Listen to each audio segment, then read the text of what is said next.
សំណង់ផ្លូវកាត់សមុទ្រខ្សាច់ដ៏មហិមារបស់ប្រទេសចិននៅពេលសាងសង់ផ្លូវនេះដំបូងគេគិតថាប្រទេសចិនគឺកំពុងតែឈួតដែលចំណាយពេលរហូតទៅដល់9ឆ្នាំនិងលុយ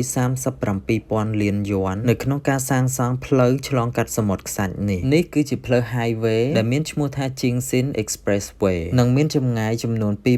2540គីឡូម៉ែត្រត្រូវបានគេស្គាល់ថាជាមហាសមុទ្រខ្សាច់ដែលមិនអាចទៅរួចនៅក្នុងការធ្វើផ្លូវបែបនេះកំឡុងពេលសាងសង់គឺស្ថាបត្យករជួបបញ្ហាលំបាកជាច្រើនអាកាសធាតុធម្មតានៅតំបន់នេះគឺចំនួន40អង្សានិងនៅរដូវក្តៅឡើងទៅដល់60អង្សានិងលើសពីនេះទៅទៀតក្នុងមួយឆ្នាំតំបន់នេះត្រូវរងគ្រោះដោយព្យុះសមុទ្រខ្សាច់ចំនួន82ថ្ងៃដោយកិច្ចខិតខំប្រឹងប្រែងរបស់កម្មករចំនួន10000នាក់រយៈពេល9ឆ្នាំផ្លូវ Highway មួយនេះបានសាងសង់រួចរាល់ជាស្ថាពរដូច្នេះការធ្វើដំណើរការដឹកជញ្ជូនទំនិញពីតំបន់មួយទៅតំបន់មួយនៅក្នុងប្រទេសចិនកាន់តែមានភាពងាយស្រួលនិងមានកំណើនសេដ្ឋកិច្ចជាតិផងដែរ